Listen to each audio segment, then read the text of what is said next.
right here, doctor. He has a medical ID. It must have broken off. Okay, what's it say? What's he allergic to? Oh, God. What is he allergic to? Okay, stop. He's a Jehovah's Witness. We can't give him blood. What up though, John Lewis here. So I've made a couple videos in the past talking about my experience growing up with what some consider a high control group, some consider a cult. We'll talk about that later. You can check those out if you want. But anyway, this video comes highly requested.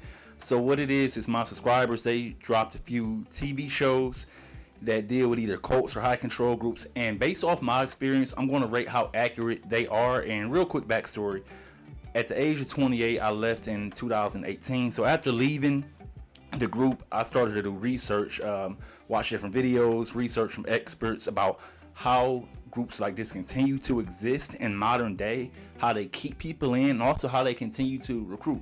So what we're going to do is look at just different ones, different subjects, and we'll be talking about my experience, and I'll tell you what they got right, what they got wrong, or what's complete nonsense. He never once mentioned to me that he was a Jehovah's Witness. He never talked about it. I kind of don't think he is. Well, maybe it was just a personal thing. So this is the episode of Grey's Anatomy season 9, episode 13, called Bloodbath, and it says, Derek and April fight to find a solution for the hospital. Christina works to respect the wishes of a dying boy's family. I've never seen a single episode of Grey's Anatomy.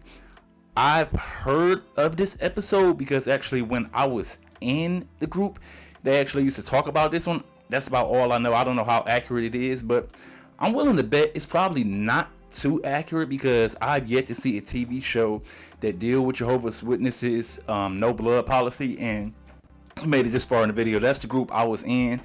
I left, and we'll be talking about some of that other stuff later. So let's check out the episode. Seriously repairing an aortic transection without blood? Yeah, we have no choice.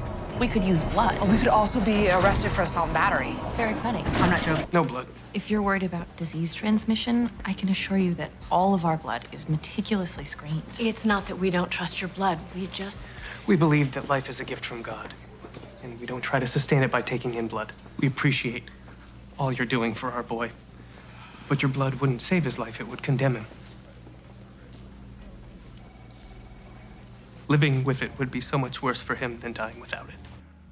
Alright, so this episode of Grey's Anatomy is actually a whole lot more accurate than I expected. Like I said, I've never seen this TV show. I'm guessing, I don't know the background of the show, I'm guessing they probably have some dealing with people that have a history in working in the medical field or whatever. So I took down some notes about things they got right and what they didn't get right. I wasn't expecting them to have this much information, and we'll go into detail. So a couple things. It's this 19-year-old, him and his friend skateboarding. Something happens, he hurts his face or neck or something like that. He loses a whole ton of blood, and as they working on him, a little medical device thingy falls off. Now, I've never seen one of them. I'm pretty sure they probably do exist. I'm sure if you go through XJW Reddit, they probably do exist. But what they left out on this one is most times if you have a wallet or something like that. Actually, I want to say they said he didn't have a wallet. I'm not sure. It was like 3 different people. I got mixed up. But anyway, they would give us these cards that basically said no blood. We would initial it and agree to all the stuff that they said you don't want blood or anything like that. So they got that something similarly right. Then the part where the family comes in, it's not just a family, it's like a lot of people from his congregation. So that's pretty normal, as I would assume. It's probably normal with not just any religious group. A lot of people, if a serious thing comes down, different people of their community will come out. But one thing I'm gonna have to take a whole lot of points from is this entire episode, they didn't have what's called the Hospital Liaison Committee.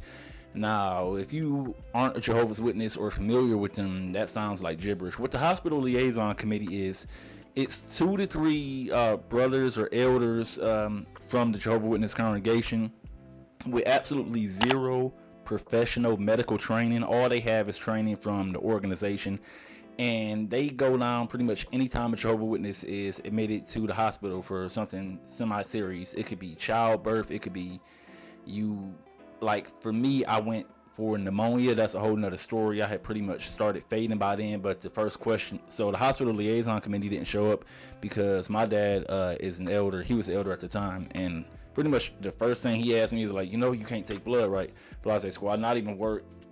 Before they even asked me how I'm feeling, that's how seriously they take it. So in a situation like this, by the time the congregation and all of those brothers and sisters that got down there, the hospital liaison committee definitely would have been there. So that's something that they left out. So I'm assuming whoever helped write this episode, they may have been familiar with Jehovah's Witnesses to an extent, or the writers probably just didn't want to put that in. Sometimes from a writing standpoint, same thing I do with these videos, my more scripted ones, some things don't make sense to write in there, but that is a huge thing that they left out, and I've yet to see that in any TV show that depicts Jehovah's Witnesses with the no blood policy.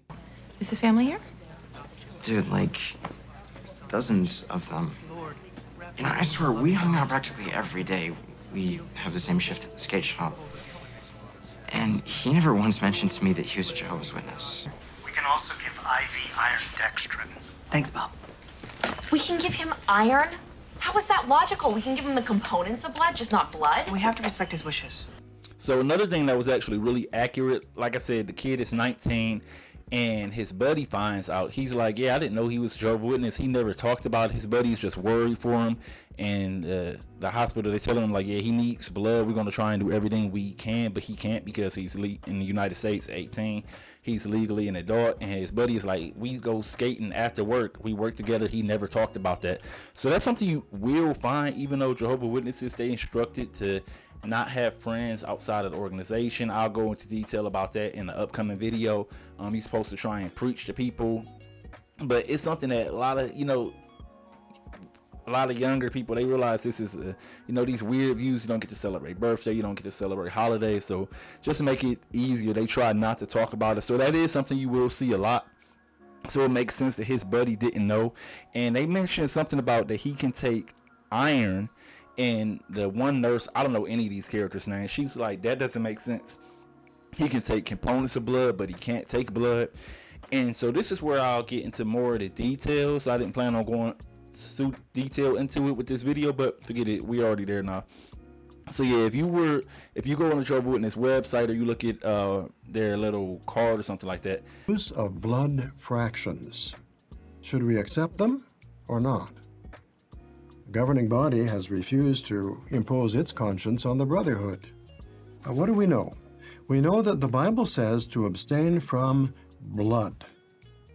But as you divide it into fractions, and the fractions get tinier and tinier, at what point does blood stop being blood? Each one will have to decide that for himself. Now, some might say, well, if it's a really, really tiny fraction, it doesn't bother me to take it. But others will say, it doesn't matter to me. If it's from blood, I don't want it. And their conscience also has to be respected. Pulled up their official language, which is updated up until the 2006. This is the last time the teaching has changed, and that's a whole nother thing that we can make a video on. Their entire videos about how many changes have been made, but we don't have time for all of that today. So as of their new understanding, these are the things that's unacceptable: whole blood, red cells, white cells, platelets, plasma. But like the doctor said, they can take iron, which comes from a form of blood, but also what they can take in this part, they say, is a conscious matter. They can take fractions from red cells, fractions from white cells, fractions from platelets, fractions from plasma. And if you're saying, watching this, that doesn't make any sense. Exactly, it doesn't make any sense.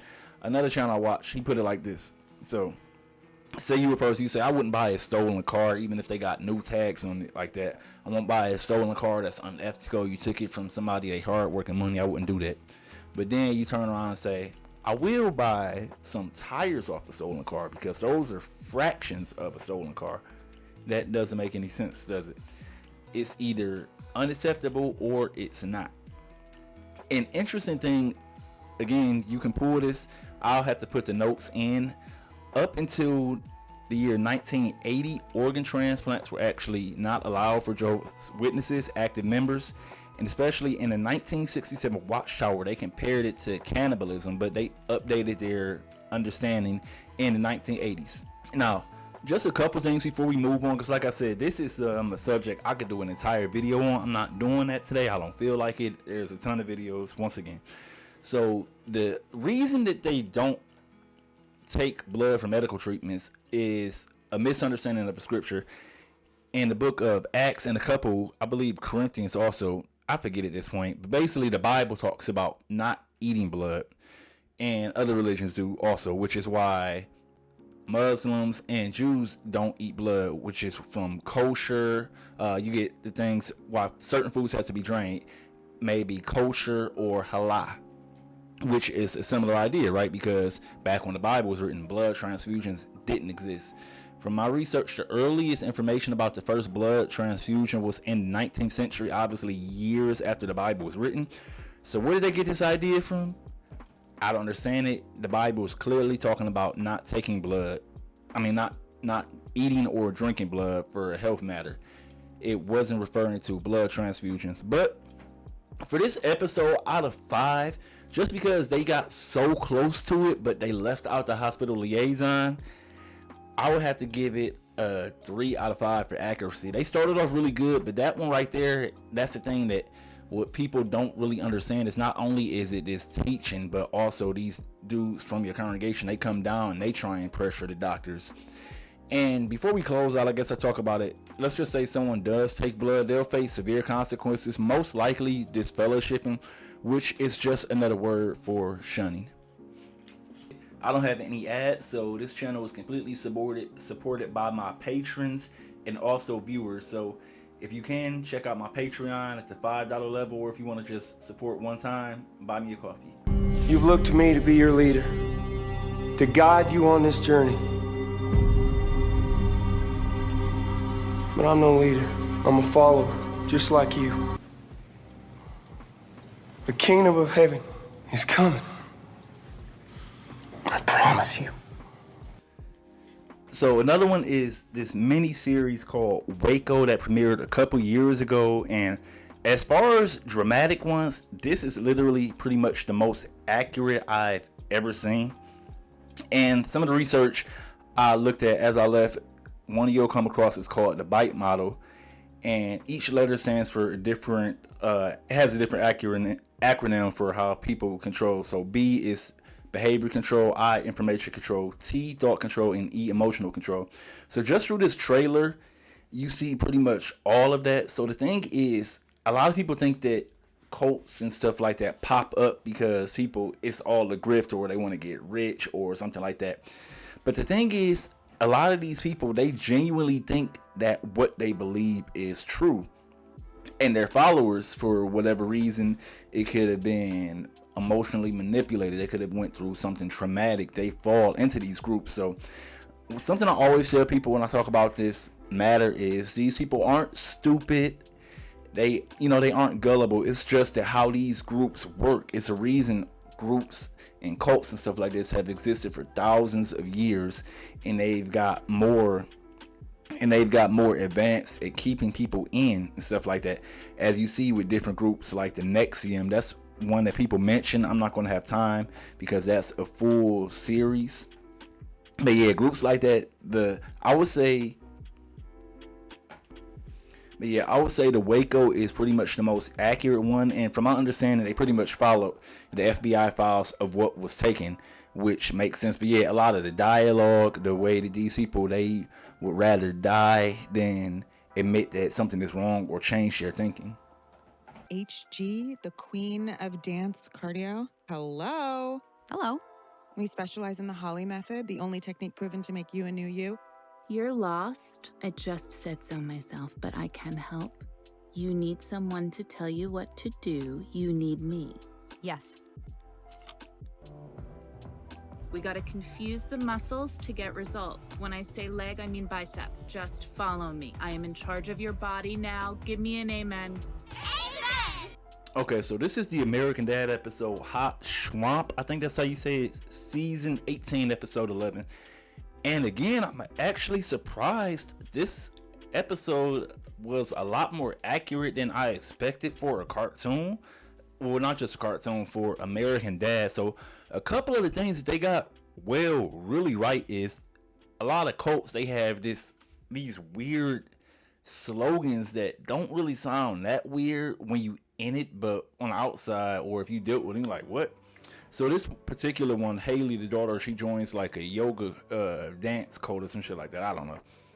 And she says that they're going to make you a new you, which kind of sounds like it's just a joke, but the cult I was in, or the organization, whatever you want to call it, they had a slogan called "Put on the new personality." Can't be in two classes at once. And I would if I could, and HG knows that. She gets that I am dedicated. She hasn't said it, but sometimes I can feel her eyes graze over me, and I feel oceans of approval and love. One day, I am gonna get a DMT. That stands for Distressed Muscle Tank. The DMTs get to work out next to HG. I just gotta put in the time, keep getting better. I'm gonna go fill up my mattress with ice and rest up for later. Honey, what if, just like as a readiness exercise, I said, don't go live at the gym? I'd call you a CV and tell you to suck my butt. And a CV is? A commitment vampire. It's the worst thing you can be. Cool. Which was basically a way of saying you aren't good enough. You literally need to remake yourself so that you can fit into this organization. Anywhere from down to shaving facial hair, but for some reason mustaches were okay, but no beards. Locks definitely not allowed. You had to wear your hair a certain way. But yeah, weird stuff like that. So also it came down to cult language we seen in this episode. They call people that speak against the yoga cult CVs, or commitment vampires. And the group I was in, we had a word for it. It was called apostate. And this is a cool Easter egg. If you all notice, in season 2 of Mandalorian, they also call him an apostate because he took off his mask to save Baby Yoda / Grogu. I beg you for your forgiveness. How can I atone? Leave, apostate. Oh, wow, remember this? I liked wearing all the red and orange clothes. Oh, this was this vegan one. We ate so much spelt. Some people had a lot of sex with the guy. Those cupcakes ended up being poisoned. We see also something that they got right, that the mom, she has an entire scrapbook. It's played for jokes, but she talks about how she's joined multiple cults. And that's actually something you'll find out, that it's not uncommon for people to escape the high control group or a cult and go join another one, which is why it's so important for everybody to do their own research after they leave one, to convince themselves why they actually left, and so that when something goes bad in their life, they don't feel like they're being punished or cursed or something like that, which is what happens with a lot of people. They either go back to their original one, or they don't realize that how these things work, and they end up joining another one. And then at that point, the show just kind of gets ridiculous, you know, with a bunch of jokes. It's like this Kim Kardashian lady, I don't know, all of them, they all start to look the same. I'm pretty sure it's supposed to be like a parody of Kim Kardashian. To say you have amazing taste. I wish the first cult I ever joined was this nice. Not a cult. It's a great space. Welcome to the inner circle. 2 tosses for Brittany M.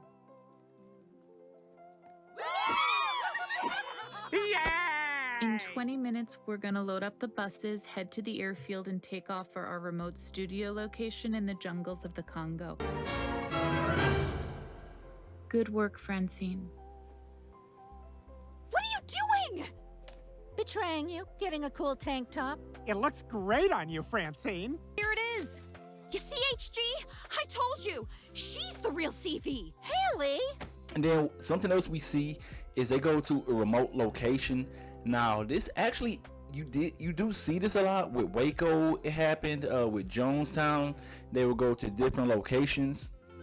Now, the thing is where the episode really started to get inaccurate is, now in real life there are groups that do this and they actually would have been fine. The thing is, the successful groups is they don't break the law, because in the United States, as long as you can get certified as a religion, you have a lot of protection. So the thing that this episode got wrong is where they didn't allow people to leave.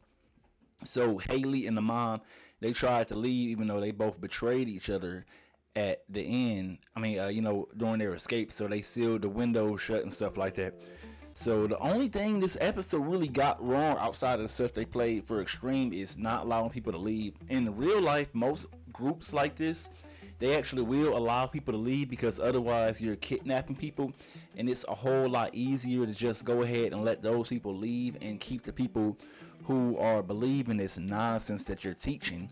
At that point, if you ask them to do it with their own will, they'll actually leave the country. They'll sign over paperwork. They'll sign over bank accounts, donations. They'll quit jobs. They'll do whatever they can to be a part of this group because they have community, which is what this episode showed really well. That aside from all of the jokes, they really showed that how a lot of these groups work is because these women in this particular case, but in other cases, these folks, they have their own community, which is what keeps them apart, and they don't want to be taken care of. And another thing we've seen is the constant snitching, and that's something I've definitely seen in my group, is people just snitch on each other whether they feel like they're doing something wrong and telling it's going to please God, or some people tell because they want to get a better position. So that's something we seen, that Haley and her mom, they snitched on each other to get into this higher group. I forget what they called it, but the mad weird acronyms that if you're an outsider you don't understand, it's actually designed like that, and they got that really accurate. So if I was going to give this episode a rating, I'd probably give it a 3.5 out of 5. Are you afraid of death? No. Why? Because I think it's beautiful. Alright, so next up we got Donald Glover's TV show Swarm. I've heard bits and pieces about it. I've never seen a single episode. I heard a rumor that it has something to do with Beyonce, or it's like a parody of her. I don't know. I'm going to be watching episode 4. A lot of people told me that this one is specifically about a cult. And before we jump into the review and breakdown of it, tidbit, Donald Glover was actually raised a Jehovah's Witness. I don't think he was ever baptized from what I know, so he wasn't officially shunned, but he really doesn't talk about it too much. At the most, he goes into it on his character with Community, which is loosely based on some real things, so we may talk about that. And I've heard him talk about it maybe like once or twice in an interview like 10 years ago, but the reasons he don't talk about it, that's a whole completely different thing. But yeah, let's get into Swarm. Hey, you guys are back. We made a new friend in town. Fantastic. Hey, everyone. This is Kayla. Oh my god, you are gorgeous. Hi, Kayla. Yeah, I love your dress. She's Alright, so interesting enough, this episode of Swarm, it was I look at the credits, it was actually written by Stephen Glover, Donald Glover's brother. I guess Donald Glover, he's just the EP or whatever. But anyway, both of them were raised Jehovah's Witnesses. And so far out of anything I watched, this is the most inaccurate. Pretty much it really doesn't have any relation to any realistic high control group or cults that you will see that at least last for any significant amount of time. I'm sure there have been groups similar to what's depicted in this show, but the thing is, groups like that don't last very long. They usually end with FBI kicking on the doors and arresting everybody, or in some type of darker ending. Pretty much the only thing I've seen in this episode that they did depict realistically is the love bombing. The girls, they meet the main girl Kayla, and they're just trying to really love bomb her, which is something that you will see depicted in cults try and get people in, just extremely nice, just weirdly nice. And they inviting her to stay with them. They barely know her, cleaning out her car and everything like that. Did you hurt someone? Yes. Very good. And pretty much everything else in this episode, it's for people who don't know anything about the subject think about cults. I'm not sure why they went this route. They really could have done something more realistic. I guess for the sake of the story, it made sense. Again, I've never seen a single episode of the show, but I checked out this one, comparing this to the Grey's Anatomy episode. Another thing, I've never seen a single episode. That one got a whole lot of things correctly. But one thing they kind of got a little bit close was like the confessional thing we seen in this episode. So you will see that it's similar to other religions, like typical what we would just call normal religions, where people can leave without any major consequences. You may have a confession, or they don't hold that against you. But in this one, I will say I have heard of that in some of the more extreme groups. They try and get you to confess to your past, and then they can use that to blackmail you. So in a group like Scientology, so that's a little bit right. But pretty much outside of that, this one is not very realistic at all. If you leave, we know everything about you. We know everything. Those people on the internet aren't your real friends. I am. Day one. Like the brandings, and it looks like they knocked her out. She woke up with a head scar.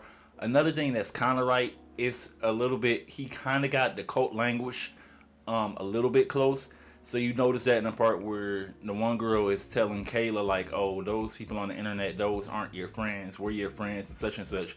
So you will see that in with groups, with cult groups, what I call, they use the us versus them. So they'll try and get you to be a us, and anybody outside of it is a them. So we've seen that a little bit, but on a scale of 1 to 5, this is the lowest I've seen. I would give this maybe a 1.5, only because they at least got the love bombing correct, and they got the language a little bit correct.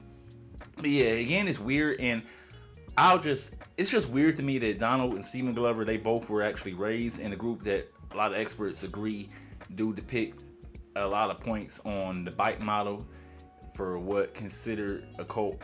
And in season 4 of Atlanta, he had an opportunity to kind of depict what he grew up with.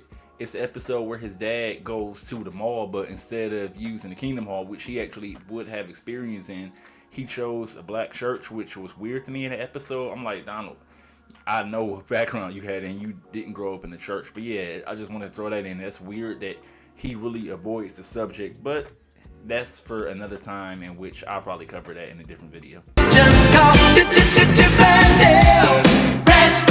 We have Chippendale Rescue Rangers. Y'all know the song with probably one of the best cartoon theme songs of all time, if not the best. It's on the Mount Rushmore.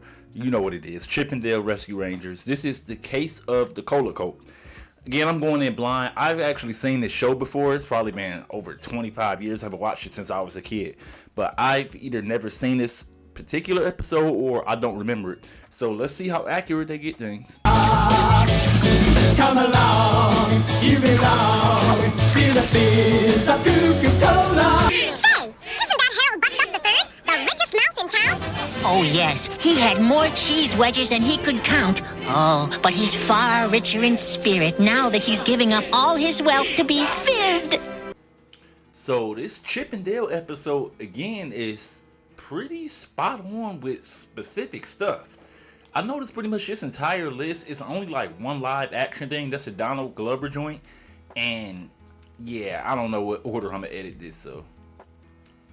But yeah, a lot of these cartoons, they're really on their stuff. I don't know if it's from maybe writers. Most writers that not only are writers, but getting the writing for cartoons are huge nerds. So they research stuff like that. And I mean nerds in a good way, but yeah, this Cola Coat episode is pretty accurate. Easy! I'll tell you what I think. I think we better be going. Remember, you are welcome in the Cola Cult anytime. Come along. You belong. So the first thing they did really good is throughout the episode, they have like this sing-along song in this video, and you know, this the entire mouse congregation, I guess we'll just call it for lack of better words, they really get into it, and it kind of almost like puts them in a trance. Like they all like, yeah, this is our song, we sing along, this is what we follow. So that is something that you will see in groups, and they have basically these propaganda videos and stuff. You all will notice in my next future video, which is going way more into detail about Christian propaganda. But yeah, that's something you definitely see. And then early in the episode, that the mice people, the rescue rangers, they discovered this group by mistake, And the one mouse dude, he's like, yeah, y'all want to stay or y'all want to leave, whatever, y'all can bounce if y'all want, or come back if y'all like it. So something that a lot of live action TV shows, like dramas and stuff that depict cults, that they get wrong like 90% of the time is the refusal to let people leave. And like I've said multiple times in this video, the difference between groups and organizations that last for decades or maybe 100 years plus and the ones that end in FBI raids is a couple small things. And that one is basically kidnapping, they're holding people hostage. So the groups that are like, yeah, it's really not worth going through forcing adults to stay in and trying to make sure, monitor them 24/7 so that they can't escape. It's a lot easier to get people who emotionally manipulated and rely on you to stay, and the ones who don't want to, they can just leave at any point they want. Now, you may make mental consequences or physical consequences, like, all right, well, you can't talk to the members that are still a part of it. But as far as physically restraining them and keeping them to stay, this episode actually was really accurate with allowing people to leave anytime they want. I'm Myron from the Cola Cult, remember? There's something I gotta talk to you about. Another thing they did really good is like this whistleblower mouse. He escapes. He's like, hey y'all, something ain't good, something ain't going right. And I don't know what the hell was going on with this episode. So like he gets to their house and they see him, they're like, what's up, bro? And then they turn around and he's gone. And then like a few scenes later, he's like in the house, he comes out of a closet. I don't know what happened with that, but the whistleblower part was pretty accurate. A lot of times with these groups, you have people that leave, like me or the Countless on YouTube from various groups that are telling their story and stuff. People telling them, the people from the outside, like, yeah, this group is not what you all think it is. Rescue Rangers, but not anymore. Without my inventions, I just don't belong. Don't belong? That's no problem. You just need the right group to belong to. Come, feel the fizz. Golly, I don't know. It would be nice to get out of the rain. Then another thing they did really good, like I said, this episode is pretty accurate, is the girl mouse or chipmunk, I don't know what she is, Gadget. She gets sad because she thinks her inventions don't work, so she's depressed. She's like, I can't be a part of the Rescue Rangers, I'm leaving. I'm going to go for a walk, or I don't know. She gets sad or whatever, and she comes across the Cola Cult, and they like, hey, you want to come kick it with us? We can offer you something. And legit, that's how a lot of people get in. They're in a bad mental state or something like that. They may have lost family. They may be depressed or something like that. And they come across a group that seems welcoming. Next thing you know, they love bombing them. They having parties. And they're like, you know what, I'm going to stay with this group. And next thing you know, they've been a part of it for 30 years. Pop Top actually believed in all this soda silliness. Didn't you, Fizz Face? I'm the one who figured out how to profit by it. I guess we should be thankful for your help. But I'm afraid this is the end of the Cola Cult. Golly, you don't need the Cola Cult as an excuse to get together. As long as you know where you belong, that's what's important.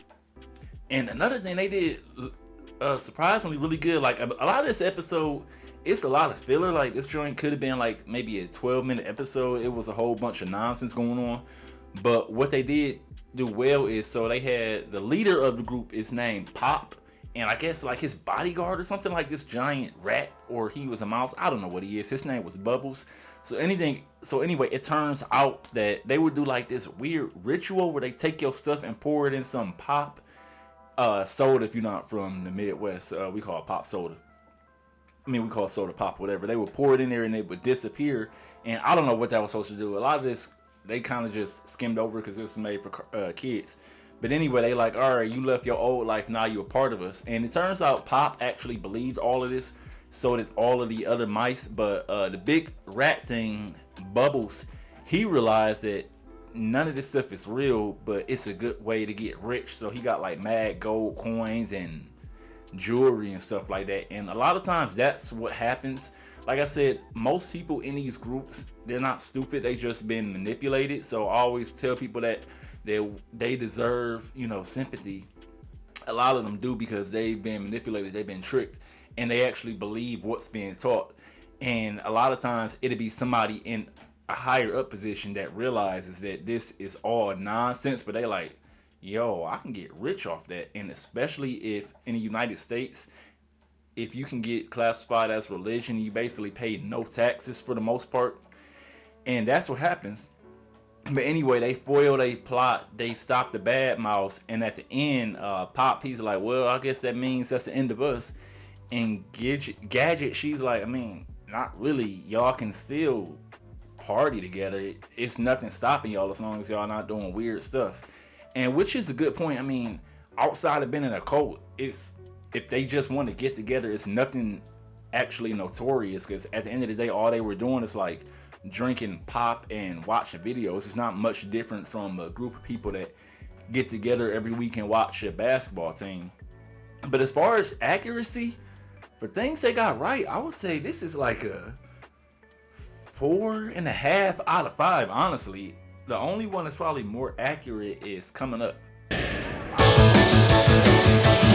Come along, you belong. Feel the fizz of Coca-Cola. It's the cola from Maine. Excuse me, are y'all with the cult? We're not a cult. We're an organization that promotes love and... Yeah, this is it. Checking out the King of the Hill episode from season 6, episode 17, Fun with Jane and Jane.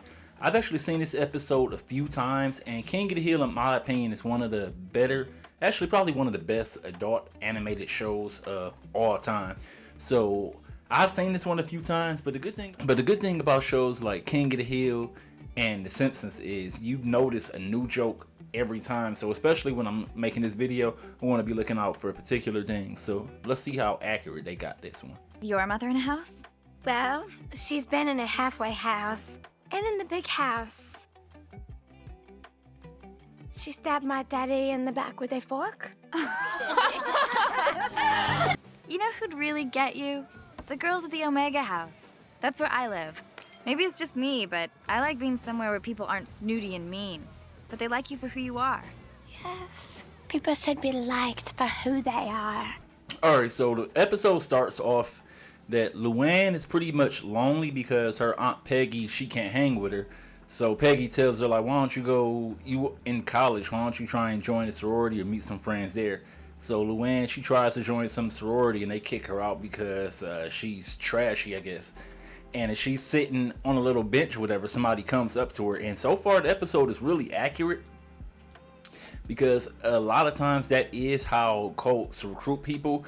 We see that first interaction trying to just make it seem natural. The girl is like, oh wow, you seem like a good person, and she starts to give her all of these compliments, and she can tell that Luann is lonely after she tells her, like, yeah, this sorority, they wouldn't let me in. So she's like, oh well, you know, you should come somewhere where you'll be appreciated. Why don't you come check out our house? And a lot of times that's how it happens. If it could be people knocking on doors, just pretending that they want to teach you something new about the Bible, or it could be a cold call, somebody at your job or something like this. But so far this is really accurate with how things work and how they recruit people. Lisa, we are here to help you. I'm not Lisa. My name is Jane. Let me go. Oh, my baby, we finally found you. We gotta move. This cult has lawyers out the yin-yang, and they know how to use them. I am Jane. This is Jane. This is Jane. Jane and Jane. You think you are hungry, but you're not. Your body lies to you, just like your parents. But you can trust us. We will tell you when you're hungry. We will tell you when you're tired. So far, this episode is pretty spot on. It just leans more heavy into the side of what I call the cults that really won't last that long. At tops, it'd be something like Nexium or something, maybe 10 years or so. So something we notice is when Luann goes in there, the parents of another group, they actually kidnap their own daughter, throw her into a van, and before they drive off, they're like, we got to get up out of here. This group, they have strong lawyers, yada yada, and that's something that you will hear of, because like we mentioned in other ones, because the people that join this cult, they are already 10 years old, they're legally adults. They may have signed some paperwork or something. That's something we don't see in this, but all of this is basing on the way real groups move. So that girl that they had to abduct for her own safety and possibly deprogram, she may have signed some legal paperwork or something. And these lawyers, there have been cases like that with little groups like this. But anyway, as Luann, she gets in. At first, she's really, the joke is Luann isn't that bright. So she doesn't understand what they're doing and telling her that, like, no, all of our names is Jane. You're no longer Luann. Luann doesn't understand that the reason they're feeding them all rice and stuff is to try and drain them out physically. They tell them, we'll tell you when you're hungry. We'll tell you when you have to go to the bathroom. Eventually, we're going to go to this ranch and we're going to make jams and jelly with the leader. Basically, we're going to go to a new life. And it's something that a lot of people, they put in a lot of these different shows, because it is a lot of groups and cults like this. They do have their own combines somewhere out far away from others. They want to have their own sustainability. They might have farms and all of that stuff. So they want to rely on the outside world as little as possible. So we see clearly that's at least what this group is doing. They probably trying to raise money from selling their jams and jellies so that they can donate that and take it. I can assign you 10 friends for life or 0. It's up to you. Do you understand? Mother. How did you know? Because we love you. We love you, Jane. We love you, Jane. But what we see next is that Luann, after a few days, she's been punished, thrown in the closet or something like that, because she still doesn't understand. So she ordered a pizza and they like, nah, that's not what we're doing. So they lock her in the closet, and she's on the brink of losing her mind when her Uncle Hank just so happens to stop at the intersection where she's selling jellies. So she jumps in and makes her escape. So we don't necessarily know if escaping was against her will, but from what we can see is them locking the gates. Most likely it is. They're only allowed to leave when the group says they are, and they can be, watched or whatever. So that makes sense why we seen the van kidnap their daughter, the other family's daughter, try and deprogram her. But Aunt Peggy, being Aunt Peggy, not really understanding, she thinks that it's just a normal sorority. So she takes Luann back, and at this point they start to rope her in, which is another tactic. They kind of do the love bombing thing. They start digging through her mind, and they find out that her weakness is that she has a bad relationship with her mother. So they give her these compliments like, you really smart people, and they tend to intimidate others. That's why you don't have a lot of friends. You should get down with us, blase squad. So that is something that happens. A lot of times these groups, they will try and isolate you from your own family, but then if they see that, this other family member, we can bring both of them in for whatever purposes we have. So far this episode is really realistic. Excuse me, are y'all with the cult? We're not a cult. We're an organization that promotes love and... Yeah, this is it. No! Do not listen to that he person! He is on the wrong side of the love fence! I'm sorry, Hank. My new friends have invited me to spend eternity, I think, with them. Well, all right. Have fun then. But maybe you'd like a bite for the road. Oh. So this section has one of my favorite lines from the King of the Hill. Are you guys with the cult? No, we're a group that love promotes. Yeah, this is the cult. So that's something you'll pretty much hear from every cult, especially a religious one. They always have their own definition of, oh, well, see, this is what the dictionary says a cult is, and that's why we're not a cult. See, we don't do X, Y, Z. We do A, B, and C, and we promote love, and it is a cult. So this one kind of wraps up a little bit funny. The way they're able to deprogram them is with grilling some meats, some steaks, and giving it to them, and that kind of wakes them up. I would say that feeding people meat is not the best way to unbrainwash them or get them to leave a high control group. But the thing about this episode is it really wasn't a religious cult. Now the thing is, groups like this, high control groups and cults, they're not always religious. They do have these weird things, but outside of the ending And I would say in real life, the best way is to try and, it usually depends on something emotional, like 90% of the time. Only way people actually will not just leave, but to actually leave and realize that that group was nonsense, because it's really normal for people to leave a harmful group and then go back years, sometimes even decades later, for one reason or another, if they didn't prove to themselves why what was being taught was incorrect and dangerous. So a lot of times it goes, they have to do their own research, and it's going to be something emotional or mental that hits them. But all in all, the accuracy, just from everything I read and reading the bite model, I would give this one a 4.5 out of 5. Free get acquainted session at a resort this weekend. How much is this free resort weekend? It's free. And when is this weekend? It's this weekend. Uh-huh. And how much does it cost? It's free. I see. And when is it? It's this weekend. All right, we got The Joy of Sex, Season 9, Episode 13 from The Simpsons.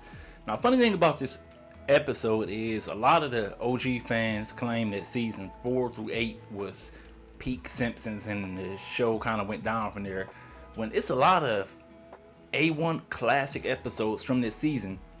But this is another one I've probably seen, I don't even know how many times. The Simpsons is my favorite TV show of all time, but we're going to check out this one. And going into it, I already know it's one of the more accurate ones of anything I've seen. But with my eyes tuning in, details, looking for this one, I'll see what else I noticed that I never noticed before. That always happens with The Simpsons, no matter how many times I watch it. Every time I watch an episode, I notice something brand new. Just come up and watch our orientation film. You're free to leave at any time. Wow, a free movie, thanks! Out of my way, jerk ass! So right off the bat, this episode is like 20 years plus, because in the beginning, they just walking through the airport and they see about 3 different groups. Some Christian guy, I guess another guy's like a Buddhist or something, and then the Movementarians. And from what I understand, other old media, apparently back in the day, you could just like go post up in an airport and try and recruit people into your group. But anyway, this one group, they recruit Homer. They tell him all expense free weekend or something like this at their ranch, right? And before we even move on, the one thing that they really got right is the little pamphlets. Pretty much all groups, they have these weird little pamphlets just trying to recruit people. And the thing is, a lot of them, they won't even say the name of the group. Like, after I had left my organization, one day I was on break at lunch, like eating in the parking lot or something. Some girl just appeared out of the shadows. I swear, she appeared out of the shadows or something and gave me like some track. And it was so weird just receiving it from somebody else. And I didn't know what the hell it was. It looked so generic. It looked pretty much like the same literature Jehovah's Witnesses had, but it clearly wasn't, because it wasn't called Watchtower Awake. I ended up having to Google it. I don't know what group it was, but it's interesting that these groups, they really, when they offer you stuff, they don't want you to know what group it's from. But anyway, so beyond that, we see the way that they're dressed. The guy and the lady, she's in like some long ankle length dress and he's in a shirt and tie, just like dullest gray and black colors. And that's done intentionally, because these groups, they want to take away as much personality as they can. But anyway, Homer convinces his family that he's going to go to this little resort, and Homer just thinks of it as a free vacation. He's fishing and stuff, and finally they get them to watch this movie. Where we will all board our intergalactic vehicle, rows 1 through 31st. Upon our arrival, we will begin our new perfect lives on Blistonia, well known for its high levels of bliss. You're free to leave whenever you want, but would you mind telling us why? Oh, I just didn't, I didn't think, it's pretty good. Why isn't our low-protein gruel wearing down his resistance like all the others? It doesn't wear down your resistance if you eat a whole month's supply. He even ate mine. So something they got right, it's played up for jokes, but they did it really well, is this long-ass boring movie that explains the purpose of it. So some groups, they actually do believe that, we're going to go to a different planet alive, or we're going to go to a different planet when we die. You might get your own planet. Some groups believe that, we're going to fix up the earth, whatever. They all have an end game. But anyway, the thing that they got really well is, and it was a bit of a parody, is that we see Carl and a couple other people, they want to leave and they just put the spotlight on. They're like, oh, you free to go, but just, care to explain why? And that type of embarrassment is what keeps people in. It just makes people feel awkward of, why do you want to leave? Oh, can you tell us? And they do that a few times. But also, we see another thing with the food, as we seen with King of the Hill, because this is something that real groups do, I've heard of. They feed them like this low nutrition oatmeal so that they can get their energy down and they're more susceptible. They can either be sleep deprived, food deprived, but so far it's not working on Homer because Homer ate, like the guy said, more than a month's supply. But aside from all of the things they got accurate, this is legitimately one of the funniest episodes of the series to me. Church, cult, church. So we get bored someplace else every Sunday. Does this really change our day-to-day lives? Of course not, except that we're all moving to the Movementarian Agricultural Compound to be near the leader and serve him. So now with just a simple chant, which gets everybody else brainwashed, it doesn't work on Homer, but somehow the Batman chant ends up working on him. He's like, I'm completely down. He signs up his family to be in the Movementarians. So he gets back, and Marge is, as you would assume, she's like, we not joining the Movementarians. He's like, yeah, I just sold the house. We about to move and everything. So Bart makes a pretty funny statement. And this episode is so dense in jokes. He's like, church, cult, church. What's the difference if we get bored somewhere else? Just kind of showing that it is and it isn't a thin line between what's a religion and what's a cult. Bart and Lisa clearly see that it's a cult. Marge, she's like, I don't know what's going on, but something ain't right. So yeah, they sign over the house. This so-called new religion is nothing but a pack of weird rituals and chants designed to take away the money of fools. Let us say the Lord's Prayer 40 times, but first let's pass the collection plate. This new cult that's taking over the town is being reported on by Kent Brockman, and then in the snap of a finger, the news station is bought out. Now, it doesn't really happen like that, but these really powerful groups, they actually do like own entire websites and sections of news so that they can try and control. It's a reason you don't really hear about groups like this until something drastic happens. And they just have so much power. Like the whole Danny Matheson thing that recently just happened at the time of this recording, that they had so much power that they were able to get Mila Kunis and Ashton Kutcher to write letters along with some other celebrities for all the disgusting things he did, because they had that much control. Then we see more jokes about what really is the difference between these groups, as Reverend Lovejoy, he's like, yeah, this new cult and they weird chants, they doing yada yada. He's like, all right, now let's say the Lord's Prayer 40 times to pass the collection plate. Basically saying they pretty much doing the same thing y'all doing. It just so happens that their religion is a lot newer than yours. Ahoy, hoy, lowly mortals. In addition to working for me, you may now praise me as your almighty. So a majority of this episode is not only just commentary on cults, but commentary on modern religion. We see that the leader, or the Movementarians, the leader, he doesn't pay any tax, and it's said that he's as rich as Montgomery Burns. So Burns, he decides he wants to start his own church or religion, even though he only paid like $3 last year, but that doesn't work out. And I'm pretty sure like mad stuff in this episode, but specifically that scene where Burns starts his own church and like the fake bodysuit, that's from like some old movie I can't remember the name of. And who can tell me where thunder and lightning come from? Yes, Bart? The leader, ma'am. Lady, people are free to go whenever they wish.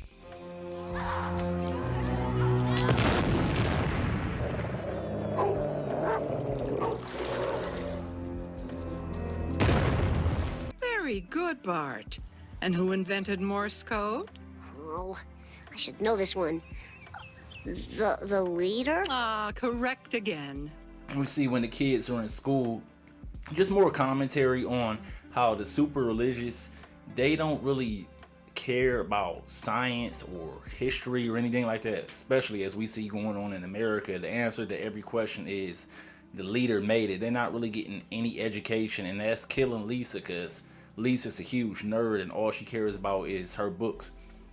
But another scene that they did really well, and it's some dope commentary, is when Marge is like, I want to leave and y'all can't stop me, and squeaky voice Teen, he tells her like, oh, you can leave, you free to go anytime. But we see that the path to get out is crazy dangerous, alligators and booby traps and dogs and stuff. So I'm not sure if this is exactly what they meant, but in actual real groups like this, like I said, the way that you avoid the FBI with the guns kicking doors down is you don't physically force people to leave, but you just make it super hard emotionally.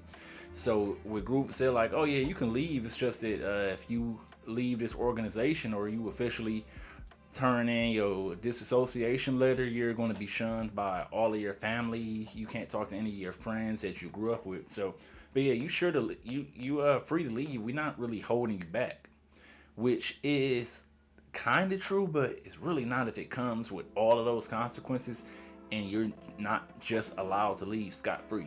Homer, our commandments clearly state that beer is all right. Try some.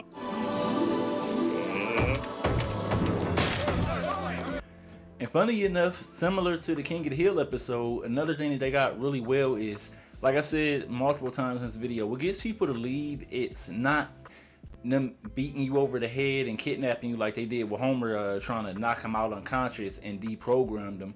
With the kids, it was the promise of hover bikes. They like, y'all either want to be in that group or y'all want to stay with us and get hover bikes. And with Homer, it was something that he couldn't have in with the movementarians, and that was beer, because all they fed them was oatmeal and lima beans and stuff like that. So it is played up and exaggerated for laughs, but that emotional appeal is usually the best way to get people out. 95% of the time you can help somebody, but you have to kind of guide them, and it's for them to take that big step. And for the kids, it was hover bikes. And for Homer, it was his promise of beer. And then the episode wraps up with it being revealed that, of course, it was all a lie. It was just all about the money. And like I said, depending on the group, some groups, the guy who started it, he may have some form of, it's usually a guy, let's be honest, he has some form of mental illness like schizophrenia, like especially in these groups. If you go back 80, 75 to 100 years ago when they all started, they talking about pyramids and numbers and yeah, I know the date that this is going to happen, and of course none of those things happened. But just like this one, it was all made up. In this specific group, it was about money, but honestly 9 times out of 10 it's about control, and a lot of times they do believe it, but more than anything it's about control, and the money just so happens to come. Once you get people believing whatever you want, they just freely donate money. But as far as accuracy, considering that this is an animated comedy and they had to exaggerate things, as far as accuracy of what I've seen, I would give this episode a 5 out of 5. Good news. Your intestinal bleeding can be fixed with a very simple surgery. Surgery? I'm a Jehovah's Witness. I can't get a transfusion. We believe that blood should not be passed from person to person. So I wanted to look at another medical show. So we're going to look at Scrubs. And this isn't exactly a drama like Grey's Anatomy. It's more of a comedy drama from my understanding. More lean on comedy. Again, I've never seen an episode of this. This joint came way before my time. From my understanding, it's like The Office almost, but with hospitals. I don't know. So I'm going in, like I said, I'm going in blind. I don't know what's going on. But I did want to see how they handle the same thing with a bloodless procedure. Again, it's with the Jehovah's Witness, obviously, because as far as I know, they're the only organized religion that believes that you shouldn't be allowed to take blood or any type of blood derivatives in any circumstance. So in Grey's Anatomy, we seen how they handled it, because it was a 19-year-old teenager. But the reason I picked this episode is because in the Grey's Anatomy, when obviously the kid, he never even got to speak for himself. His parents, they're the ones that were the believers, and they decided to let him die. So let's see how Scrubs handles it, if they do anything better, anything worse, or if they add anything that wasn't in it. And I will be looking for particular things, so let's jump into it. I'm a doctor, and we believe that without surgery, a patient in your condition can suffer from a major case of deadness. All right, so I'm not sure what the hell I expected from this episode, but it didn't give us much.